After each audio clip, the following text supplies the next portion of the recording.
Hello, welcome back to the Avery Farm and Homestead. It's a cold Sunday morning here in the great state of Arkansas.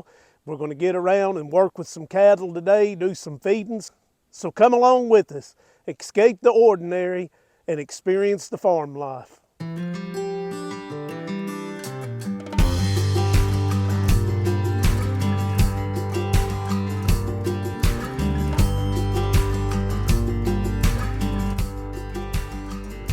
Looky here, guys. Come out here to work the cattle this morning and feed them and try to work with some of our calves. And I got a deer standing out here grazing in the field. Well, so I got the corral closed up on the front end, and we're going to go check on the chickens and make sure they are all fed and watered. And then we're going to get some grain together. And what I'm hoping to do today is I'm going to try to feed the cows in a way to where I can separate 4 of the young bulls that we have that I really need to get vaccinated and get them banded. I'm not sure how that's going to work out trying to do it by myself, but I'm going to give it a try.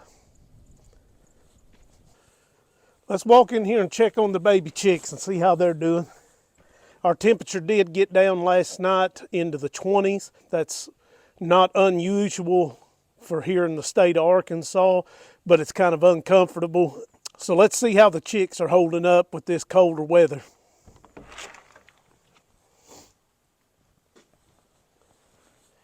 Looks like they're doing pretty good here this morning. Looks like they're all staying warm.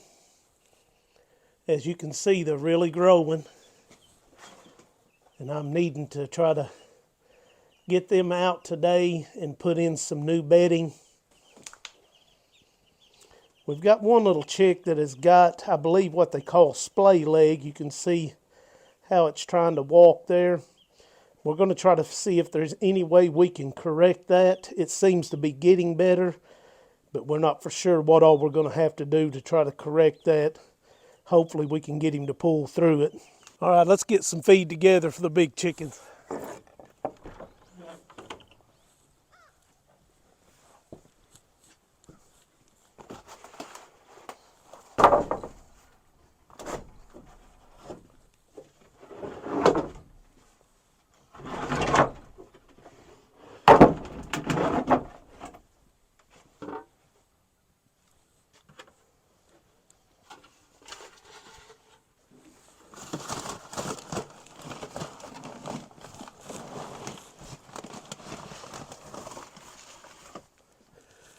As you can see here, our fancy feed buckets, we don't let anything go to waste here on the farm. We repurpose everything we can.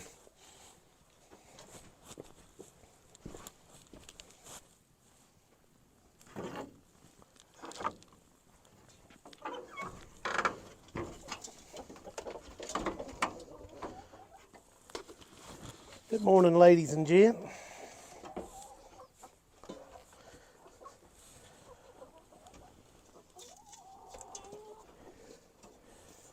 Get you guys fed this morning. Come on. This is our hen that's been broody for a few weeks. We're looking for her to start hatching in a couple of days. So hopefully she'll hatch off a few of them. I would turn the chickens out and let them free range today, but we've got a couple of dogs that's been running around our place here, and they are wreaking havoc on our chicken flock. Let me show you what I got going on out here. This is a chicken run that I'm building that we're going to be connecting into the old chicken house here. As you can see, the old chicken house needs a new roof on it as well, so that's one of the things we're going to do is put a new roof on it, and then we're going to have this run built and connected, and we're going to end up separating this into 3 separate runs. And then over here on the end, between these 2 posts, I'm going to build another small chicken coop so that we can have 3 separate pens, so that as our chickens get up bigger and get to breeding size, then we will be able to separate the flocks and we can start crossing them to be able to come up with the crosses that we want to try to get the color of eggs that we want. But this is a project in process. As you can see, I've got all the posts set, got them concreted into the ground.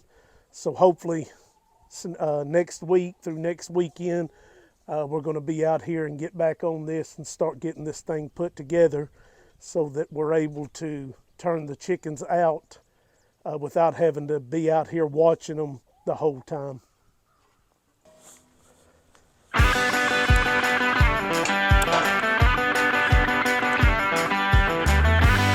Come on. Come on.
All right, everyone, that went a lot better than what I expected. I don't know how much of it I got on video. I'm not real good at trying to run video and do this on my own, but here's what we've done today. We've got what we call the B team on so far here on the farm. We've got 2 sets of steers that we are raising up to be in our farm to fork beef program. And so what I've done here today, this was the B team that I was working on. These are the young ones. And so today I banded them, and then I gave them a tetanus shot, which you're always supposed to give whenever you band a calf to help fight off any infections they may get from the banding process. But then I also gave them the 2 vaccines that the veterinarians recommend for this area here. Then while I had them up, I went ahead and I wormed them, and I put ear tags in their ears. So this is the first time I've ever done it on my own, and it actually went really well. I'm happy with the way it went. I've got a friend that always helps me do this, but unfortunately he's been under the weather for the last few days, and he offered to come over and help me, but I know that he doesn't feel good, so I didn't really know if I was going to do this or not on my own. I thought I'd try it, and everything just went smoothly, so I'm happy with the way it went. So now I got to go try to get all the cows back into the pasture here with the calves. I had to separate them because sometimes the mamas get pretty irate whenever you start messing with their calves. So that's what I'm going to do now, is go try to get all of the cows brought back into the pasture here with their calves. I did want to take a few minutes here and just show you guys everything that I was working with today, so that you might have an idea of what all you'll need if you decide to do all of this at home for yourself with your animals. But the tag system that I'm using is the Destron Fearing system. And the way this works, it's just got a little, hold it up, we can see it better here. It's a 2-part tag, and when you put it on their ear, you smash this down together. It pierces through their ear, and then the front of the tag is showing. The bander that I use, because I don't band whenever my calves are first born, this is an extra large bander right here, and it's used for whenever calves get up bigger.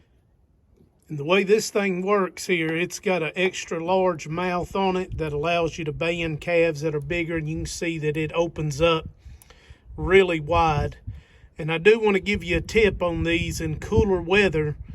Before you get ready to band, make sure and put those little bands right there in your pocket and let them get warmed up, because if you don't, they will snap pretty quick. But this bander works really well.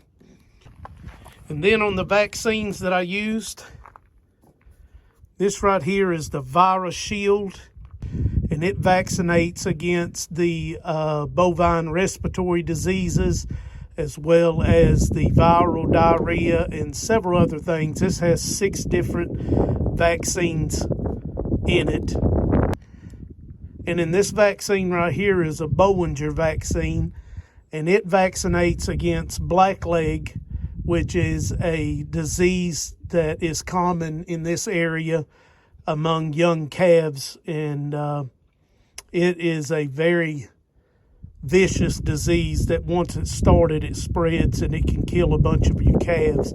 So that's what this vaccine here was for. And then we also used the tetanus, just a standard old tetanus that we gave them. This reduces the chances of infection from the banding process. And then finally, guys, the wormer that I'm using, this is the Dectomax Pour-On, and it is a Doramectin topical solution. I used ivermectin in the past, but I was told that I needed to switch up every year or so on the type of wormer that I'm using, so that the worms don't get immune to the wormer that you're using. So this is the Dectomax Pour-On, and this is my first year using it. I've already applied it once back in the fall, and so this is what I will worm everything with this spring as well. But it's a really good wormer. Well, guys, that went better than what I thought. They all come right up and went right back into the pasture. So as you can see here, we got them all back into the pasture that I want them in for right now. It's the same pasture where you can see the hay rings down there that we're still feeding hay. So today went really good. I thought this has been a pretty good, successful day for out here doing it by myself. I'm not going to say that I would recommend this to be something that you do all the time, but you know, sometimes you just got to do what you got to do. So we got her done today. But anyway, guys, thank you for coming along with us, and thank you for being a part of our channel here. Just want to say thank you to all the subscribers, and if you haven't subscribed yet, we just want to encourage you to go and to subscribe to our channel, and make sure and hit that little notification bell so that you'll be notified every time that we put out another video. So thank you guys for coming along and being a part of this and just escaping the ordinary and experiencing the farm life.